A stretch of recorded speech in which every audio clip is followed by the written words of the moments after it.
Candid conversations with real people in the Texas asphalt pavement industry. From the Texas Asphalt Pavement Association in Buda, Texas, this is Asphalt Unscripted.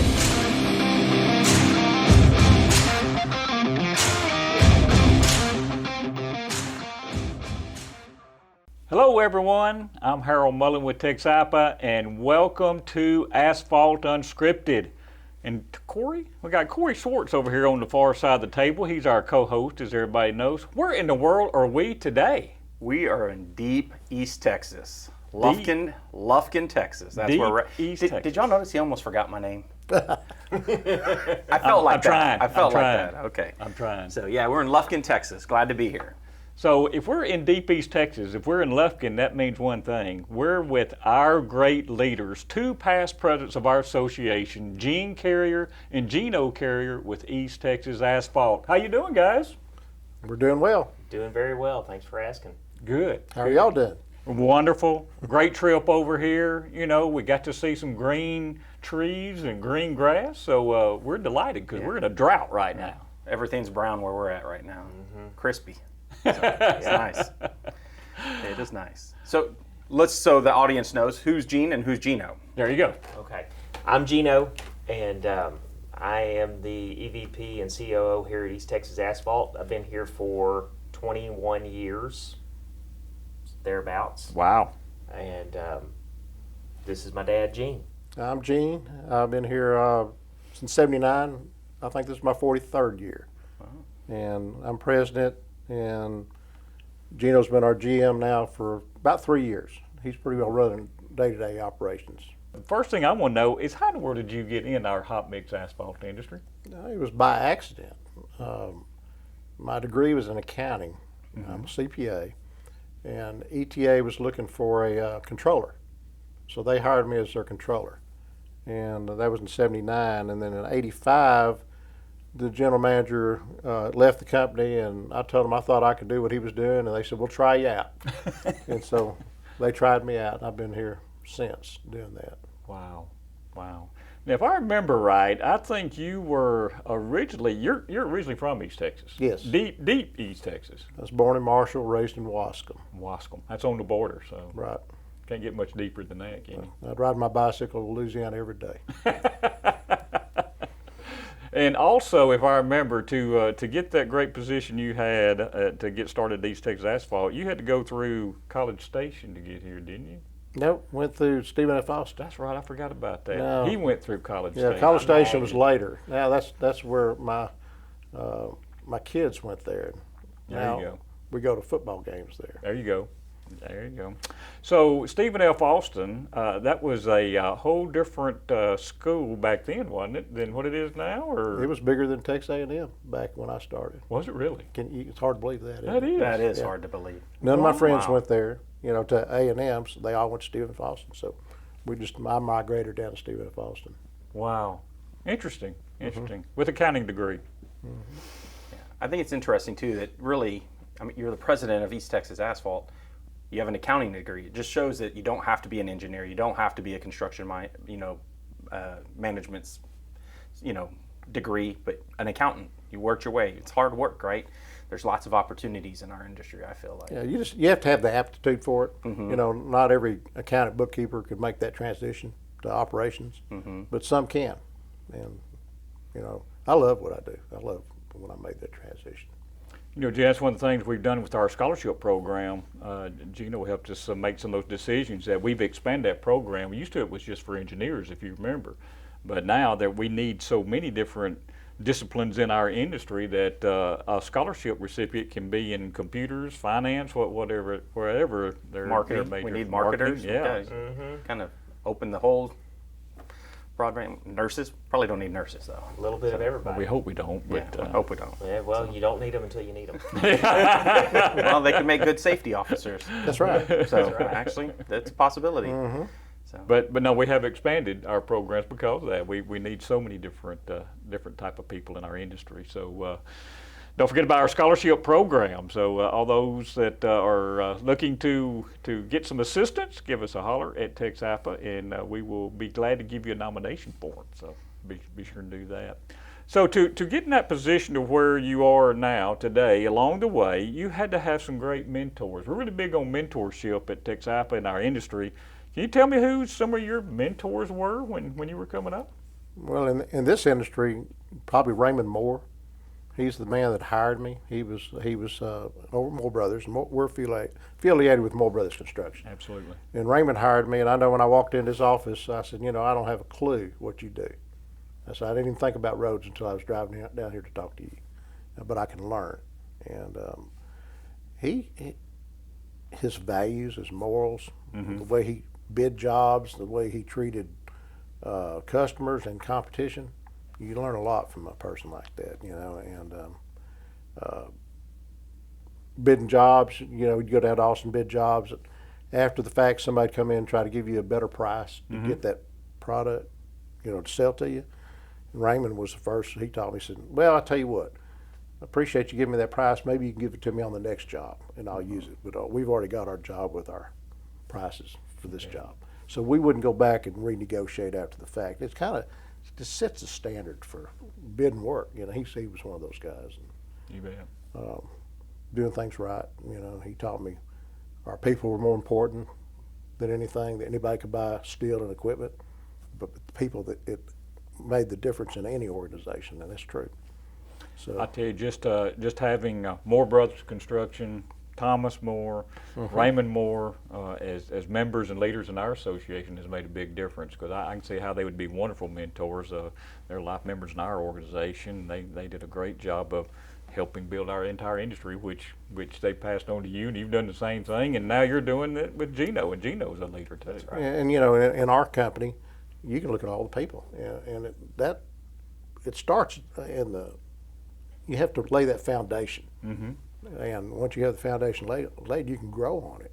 But if you don't have a good foundation, it won't work. Well, in anything. I totally agree with you. I mean, you have to have that good, even building roads. You got building to have a good roads, foundation. exactly. So, you got to have a good foundation. You got to have that. So Geno, obviously you had a great foundation. I mean, you've basically been in this business all your life now, it seems like. But tell us your story. How did you really get interested in hot mix asphalt, and did you go to college with that in mind, or did that just come later on? I did not go to college with that in mind. I got an animal science degree, so I'm proof positive that you can make it in this business and not have a construction science or an engineering degree. I had a production background, so it was my degree was geared towards agricultural production. So I guess in a way that's kind of what I do. I produce things, but just not agriculture. I started when I was a little kid. Getting involved in the business. Dad would take me to the highway lettings, and I was there when he bid jobs. And this was back in the late 80s, 88, 89. He was about 9 or 10 years old, I guess, when I started taking it. Wow. And I told y'all this the other day, but that was my first job, because I was in the room with Dad and Thomas and Raymond, and they're bidding jobs on a big chief tablet, because that's the way they had to do it. And I don't think Thomas really knew what to do with me. He was probably a little nervous that I was even there. And so they gave me the job of answering the phone. And so I would answer the phone and say, hello, this is Gene Carrier's room. If you don't have a price cut worth 50 cents a ton, he doesn't have time to talk to you. Wow. That's amazing that you still remember that line. Yeah, that's pretty good. Because I didn't know much back then. My brain was, it was very malleable. So he did a good job that day too. We've been a pretty good sized project. And, wow. You do it. We didn't have computers, and you do things longhand. And really and truly, if you don't make a cut that's significant, you don't have time to go back and refigure everything. So it need to be worth our while. So it won me some friends. I met Bill Thomas with Redland Stone and Tom Chestnut at that letting, and they just thought that was hilarious. And it was fun. It was fun. And then I got to... I heard you were well dressed at this event as well. Oh, yeah. I was Miami Vice, man. White T-shirt and a sports coat. I looked really good. I got to do some other neat things. Dad always just brought me with him pretty well everywhere he went, and so I got to drive a train out of the hole at Texas Crushed Stone when I was about 11 or 12, and that got me excited about trains, and I ended up doing that here for a decade at least. Of coordinating our rail traffic. Yep. We're high intensity in rail. I mean, Right. because there's no quarries in East Texas, so we bring so much in by rail. That's a big part of our Yep. industry here.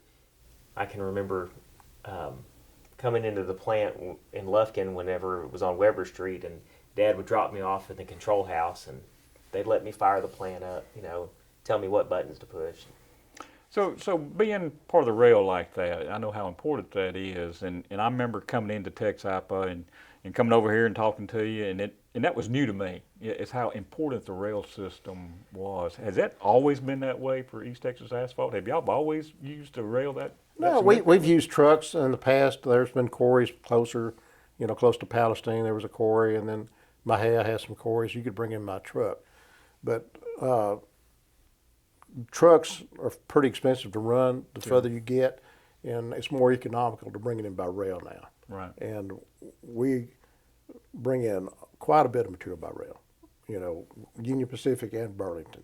And we have our own sidings, and we have now we use unit trains. One time it was like 10 cars per shipment. Right. Now it's 80 to 100 cars per shipment. And we got these things rolling in every day, somewhere. Well, I was just so impressed. The impact that had on me was the unloading of those cars and how you had your different stackers and how that radius thing worked and all that kind of thing was very impressive. And I know y'all got multiple facilities like that now. There's lots of moving parts, and there's always something going on in those, a lot of coordination involved in that. So Geno, one thing I want everybody to know, they probably don't know about you, is that you were in the Corps at A&M. I was. I mean, that had to teach you a few things too, didn't it? Oh yeah, I was Company B1 and Texas A&M Corps Cadets. It taught me so much. I mean, it just really taught me how to deal with adversity and how to deal with change. We didn't even know where we were going to sleep that night. They would just randomly say, "Okay, you've got a new roommate. You need to move all your stuff down to room, 201. When? Right now." You learn to adapt. You learn to adapt. That's true. Well, it's just some of the stories you have told. It's just, I mean, it can't help but teach a young person, some of the values in life and what you have to do to adapt or be successful. So I thought that was impressive. And beside your dad, I know what a huge impact he's had on your life. But were there any other mentors? Or anybody else in the industry who kind of was a mentor for you coming up? I learned a lot from Raymond and Thomas. I got to echo. Of course, Dad and I both worked at the same company, but Raymond and Thomas really taught me a lot. Yeah. Especially after I took this job 3 years ago, Thomas was instrumental in, helping me navigate all the new stuff, and so those two guys for sure. Great. So as you're coming up now, and you've got your mentorship, you're coming in. How did you recognize the importance of TXAPA? How did you recognize that the associations could be helpful and beneficial not only to you but to the company, and how you could be beneficial to the industry too? Well, it started out back in the 80s. Raymond Moore was on the board, and he put me on the finance committee. I hadn't done anything with TXAPA. He put me on the finance committee, I think, early 80s, maybe 84, 85. And I started coming to the meetings with him and attending the finance deal. And then I started going to the annual meetings, El Paso way back then. And so I kind of saw what was going on. And it was before you were hired. When were you hired? 94, 95? 95. 95, okay. I was on the board in 95 at that time. And, Charlie Smoot was involved. In fact, I worked with Charlie getting air permits. He helped with air permits and stuff like that between the 80s and 90s, and you were hired. And the association was a good association, but it's not doing anything like we're doing now. I mean, we did air permits. We had our annual meeting. The regular members were pretty much the key. The associate membership was just so-so, I guess. And then you were made, you were put over TXAPA about the same time I became president. And you and I sat down and started working out some of the little committees and things that we needed to do. And it just kind of grew. And, Ernest offered over membership. He doubled the membership in 1 year. Exactly. And then we had marketing, and it just kind of grew. And it's so important to the industry because we do 89% of the hot mix in the state. These contractors do, but we never had a voice in specifications. We didn't do certification. Now we do certifications. We've grown to the point that we're invaluable. I mean, I over this last 25, 30 years, it's just like unbelievable what the association's doing. It was important then. It's more important now. Right. I don't know how to put it, but it's grown to the point that you're very important in our industry now, our association is. Well, it makes me think back to, you were talking about how the Moores helped you realize that people are valuable. And I feel like that's what TXAPA, through the memberships, through y'all's presidencies, through time, is really, we're about relationships with our partners, with our members. It's the people that actually make the association great, is what I feel like. Absolutely. And ETA has always tried to be a part of the association, where we've had people on the board. So we've had, 5 or 6 different people, Absolutely. directors on this board. And then Geno got on the board, and y'all made him president. And I told him, I said, I think you beat me by a year or two. I was about 45 when I was president. I said, you were probably 43. So. I was 42, 43, something like that. So I said, you're beating me now. So. But Gene, that's you saw that value of TXAPA, and you're right. You invested a lot of time, and you've invested East Texas Asphalt's time through those people. You're right. I know we've had at least 5 or 6 different people from East Texas Asphalt to serve not only on our board, but committee chairs and those type of things, which has helped our association tremendously. That's exactly right. I've been in other organizations, and I've always said, and I've said it to TXAPA, you get what you put into the association. Absolutely. So if you put into it, you'll get back from it. And I always felt like everybody needs to contribute. We're no stronger than the members in this organization. So the more we put into it, the more we'll get from it. Yeah. And I get to walk into a building every single day that has your name on it. How cool is that? That was really a surprise when that happened. Super cool. That was really surprising. I want that story to be told out there because one of the most important meetings we have every year is our strategic planning session. I mean, we've been doing those ever since I came on, and it's been invaluable. So tell us the story about what your idea was at the strategic planning session a long time ago. You're talking about as far as the campus we have? The wild, crazy idea at the time. Yeah. Well, we were over there off of the what was that road? Brown Road. Brown Lane. And Runberg, off of Runberg. And we were leasing the building, and I think the lease was going up, and we were already certifying technicians. We were growing to the point where it just wasn't working real good, and we decided at this strategic planning meeting, it's probably time we just buy a place. And our budget was pretty thin. I mean, we didn't have much money. I'm gonna take our budget was, we had like $300,000 to pay a $350,000 expense every year. It was tough. That's right. We didn't have the major associates. We didn't have, times were different, and the state they were worried about us charging too much to certify. In fact, I think, I don't want to say his name, wanted some money back at one time because he thought we were charging too much. Just those little issues. Anyway, it was time to go buy a building or buy a deal, and we looked downtown, but that was too expensive, and the property came available out where you're at now, and we bought it, and it was the right move. I mean, we've grown. It really opened up the association, and to me, it's just really made it so much better. Well, I think I remember your instruction. Once we kind of looked around a little bit and couldn't find it downtown, your idea was that we need to buy a building that's out there in front of everybody on I-35. And of course, everybody around the table just right. They either laugh or they go deaf. So that's how we started planning and going toward that. It took us a couple of years to get there. Had to save a little money, like we did, but we took that venture. We jumped out there. We did that. And now, Geno, I mean, you've seen the other side of that we bought another building right behind there. And now we have a 3.5 acre, almost 4 acre campus now with 2 buildings. So it's amazing what vision and that desire, and then working on that vision and keeping it going and having a plan for it. Absolutely. It's amazing what happens. It makes me think of Field of Dreams. If you build it, they will come. Yeah. They yeah. have. And Every day. correct me if I'm wrong, but it's all paid for, right? Yes, sir. Okay, that's a big deal. Big deal. It was paid off early. Yeah. It's paid off very quickly. That's exactly Yeah. right. Yep.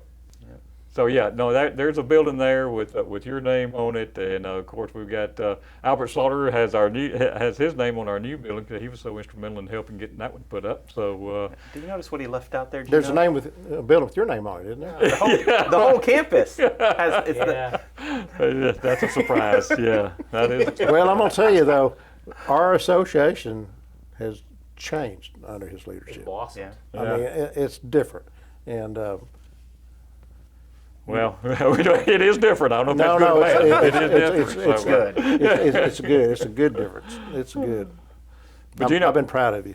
well, thank you. I tell you, the partnership that we've had through the years, and the guidance and direction, y'all giving me that latitude to go do those things. So I really appreciate that. It's been a great partnership. Yeah, I'll never forget sitting in your office when you were president in those early days and mapping out. Well, here's what we need to do. Here's how we can do this. And he's like, oh, okay, good. I got direct. I know how to do that. I can go do that now. So, but great partnership. Helps with great leaders and great members.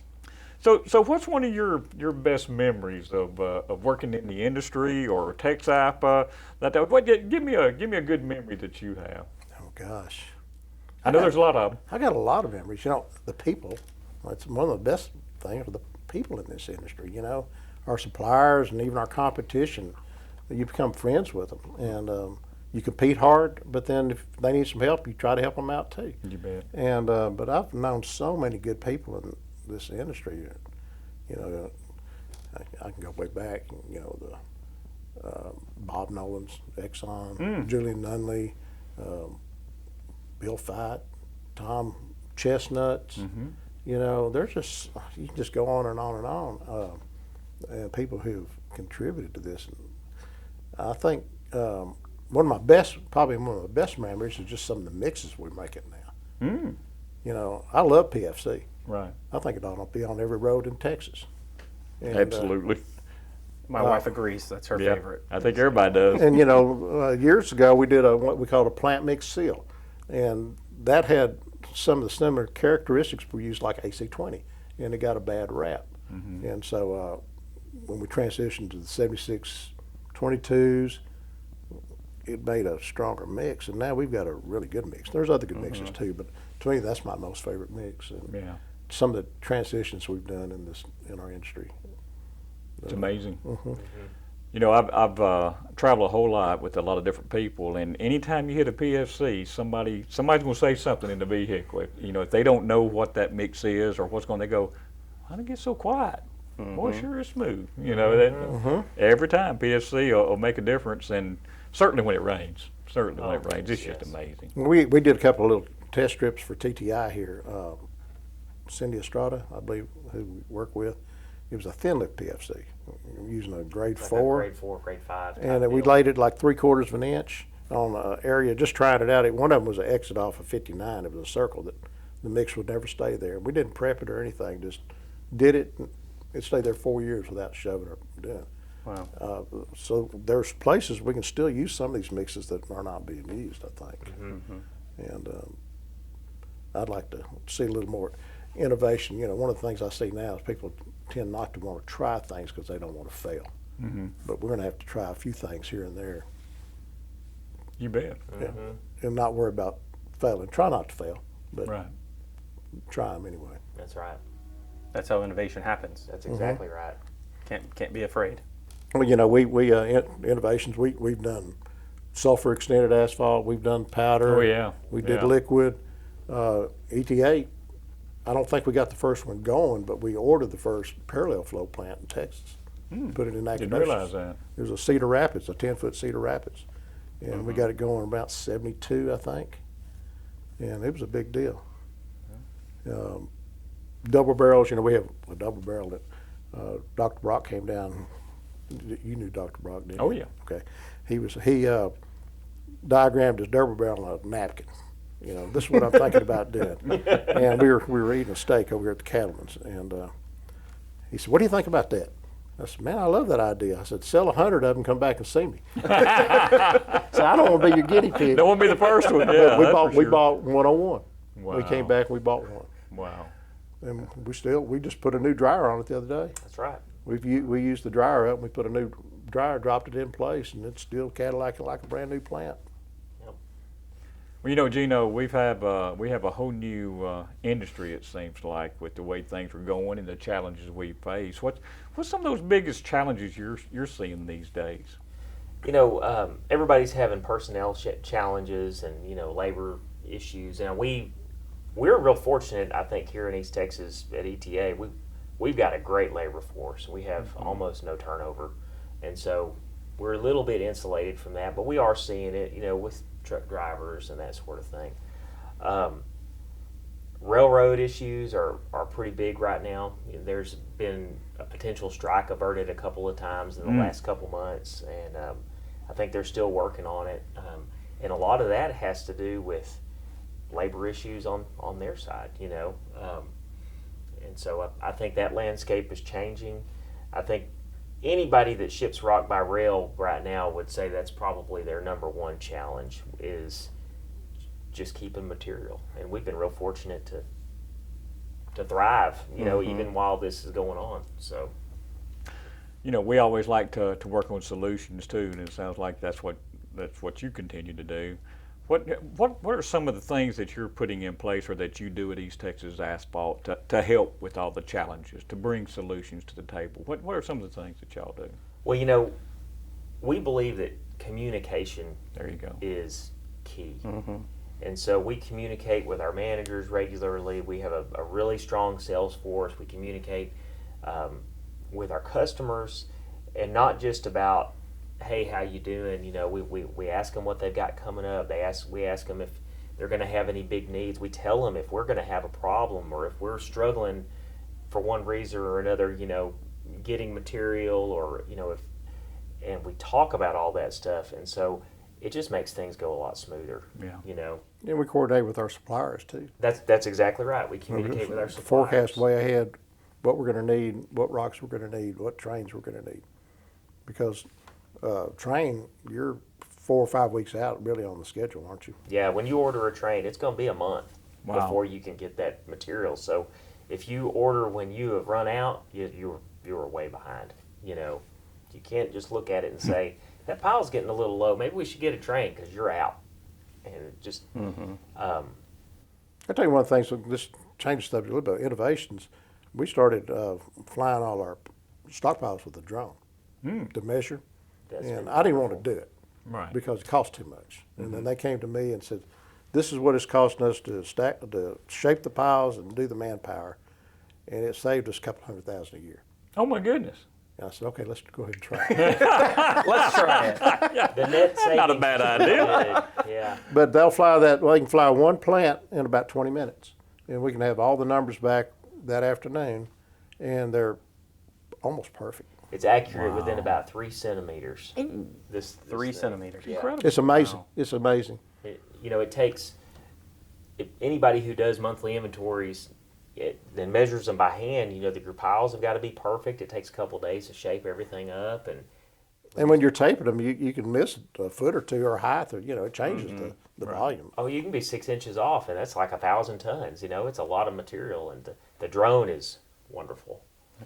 Well, Harold did just recently get a drone, so I did. you could go into that business, Harold, also on the side. No, I don't want to do You it. got to have the software and all that to make it work. Yeah. But I don't. I'm gonna tell you, it really works good. I think a lot of your companies use drones now, but it's one of the things that changed our world up. So do y'all have someone in y'all's company that does that on a do. monthly basis? We do. They go around at the first of every month, and Yeah, some people hire somebody to do it. But we just decided to do it our own.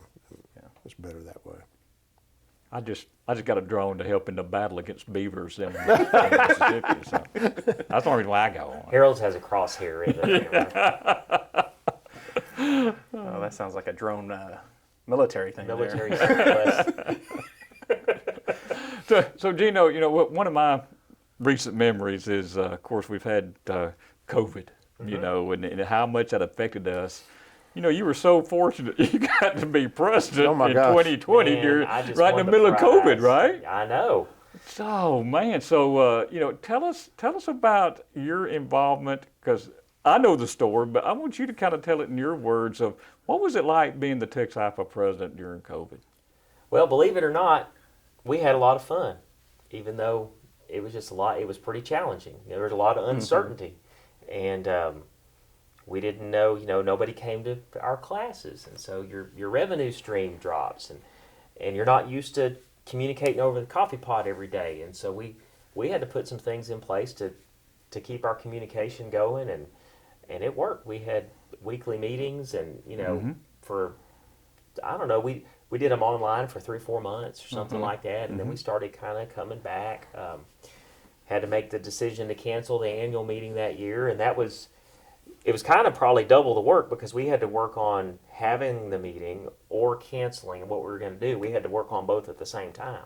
That's right. And so that was interesting, but we innovated. We figured out how to meet needs. We created the virtual certification program, which is now 30% of what you're doing.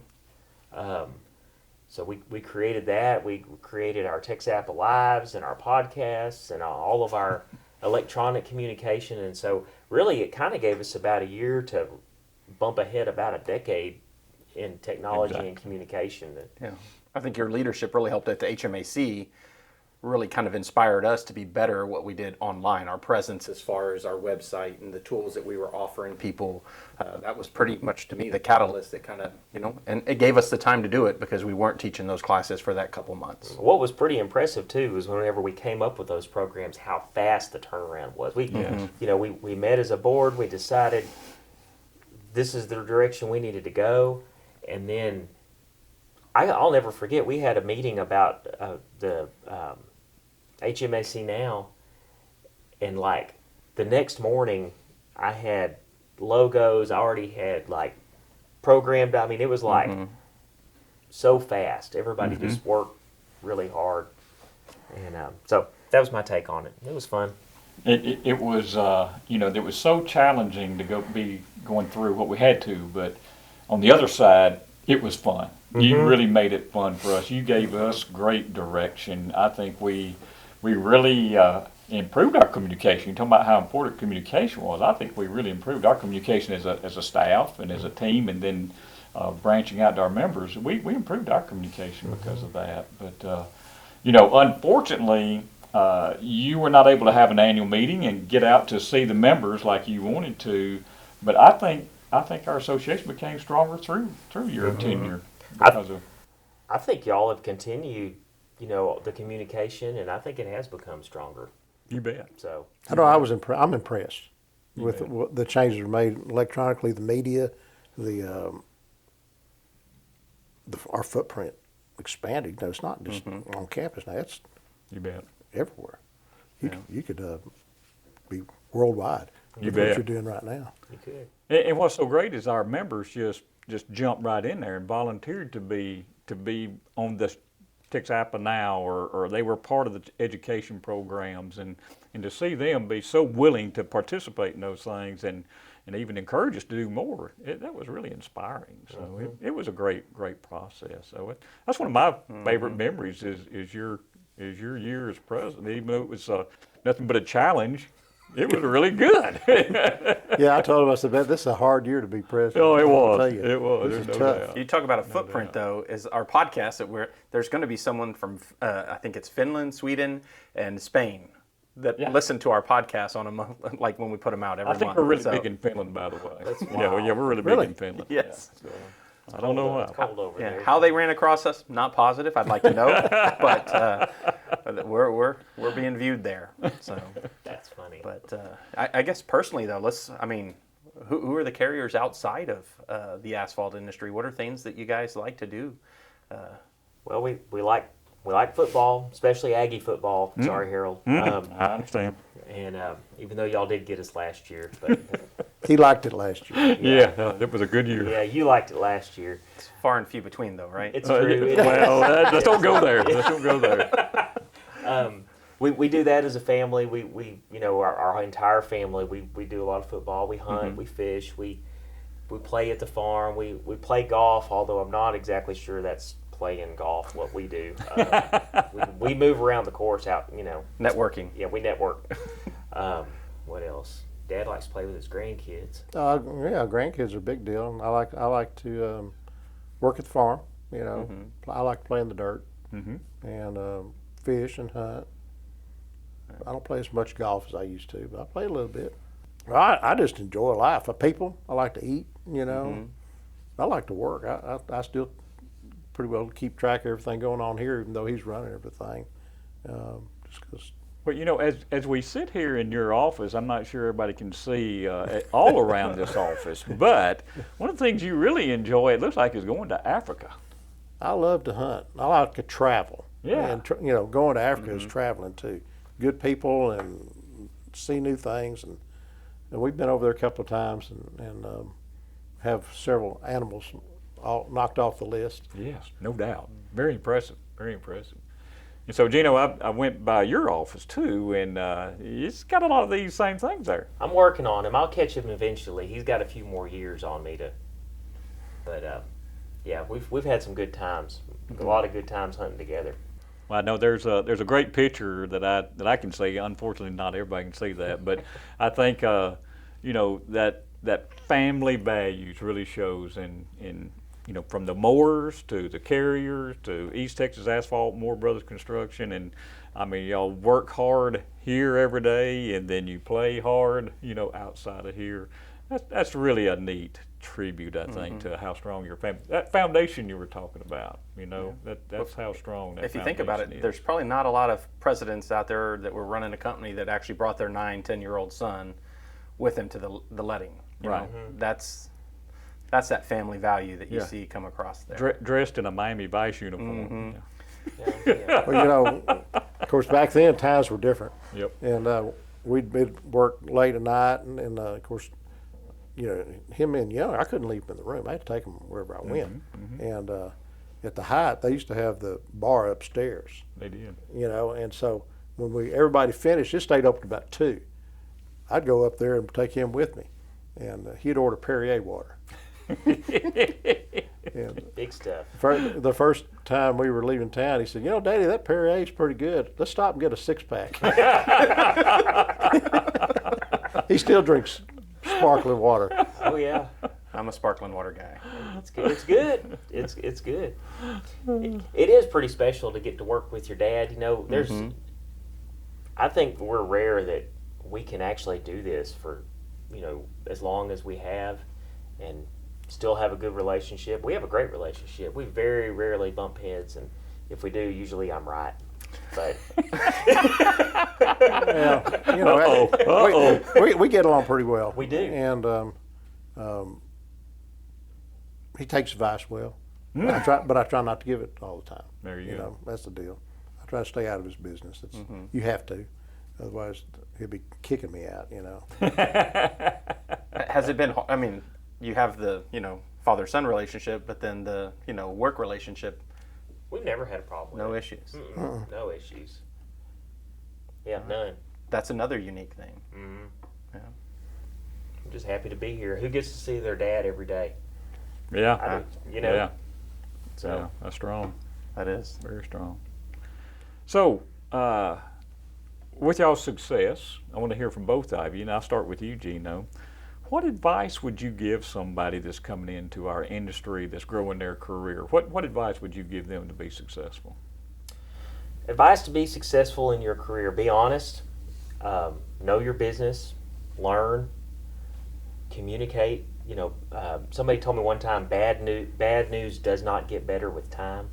So best thing to do is, if you've got an issue, just go ahead and face it right then, and stick it out. You know, there's a tendency, I think, today to really jump around a lot and, you know, change companies, change jobs, you know, and you're chasing the dollar. But I really think if you can stick it out and have some longevity with a company, you can really thrive, you know, and build those relationships. You got to give yourself time to build relationships. So, how about you, Gene?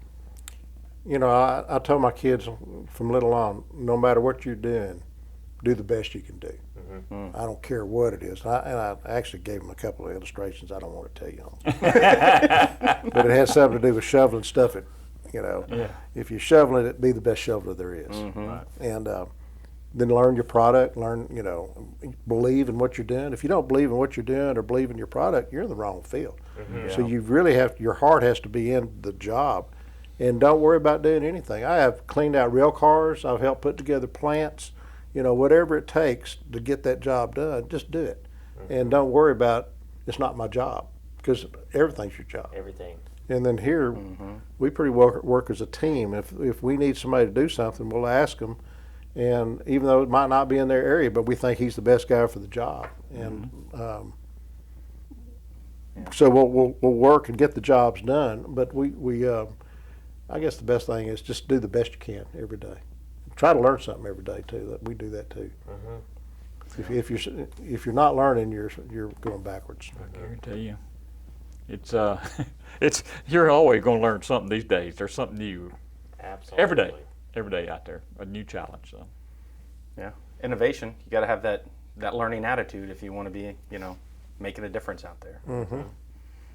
Well, I've appreciated the time you guys have spent with us here in Lufkin, Texas. This is actually our first podcast that's not in Buda, Texas. So, appreciate you coming out. Yeah. This has been fun. We appreciate you coming out for sure. Fun to talk to y'all. It's a great time. Always fun to be over in East Texas. So we really enjoy it over here. We got some rain while we're here too. Y'all brought it. Yeah. We haven't had it since Thursday. Last Thursday was the first day. So it's following us everywhere then. The green you're seeing just started. Oh yeah.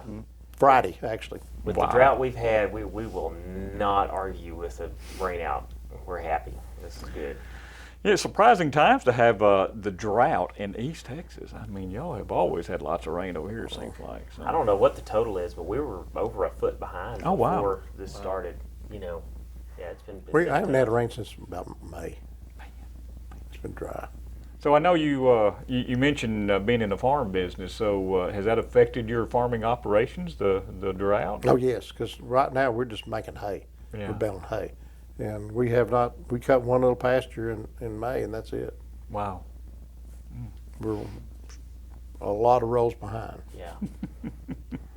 So Geno, your dad's in the farming business. Do you tend to drift over that way too? Do you help out in the farm? I try to only go home at night. When the farm work's over with. I got you. No, I'm just kidding. That's a joke. That's a running joke. That's our running joke. But they, we help. We take care of the place. We get ready for deer hunt. The kids all love to deer hunt, so we're supposed to have a work day over there in the next few days to do that. We try to help each other out. Dad has got a lot better equipment now than he had back when I was growing up. When we had a lot of cattle, so it starts. We don't have to, We've got some pretty good stories about tractors, and I've seen him upside down, changing the radiator, like hanging with his feet sticking up in the air. Oh my goodness! In the 100-degree heat. You remember that? When the mosquitoes were coming in, we have a bottom that's called Sweet Union, and after dark, you could get every ounce of blood sucked out of your body with mosquitoes. Wow! You need a transfusion. And we could hear it. We could actually hear it coming alive, and we were trying to get this last part out. And it was, I said, "Man, we got to get out of here. We got to get out of here." Fun times in East Texas. Fun times in East Texas. You bet. Great time.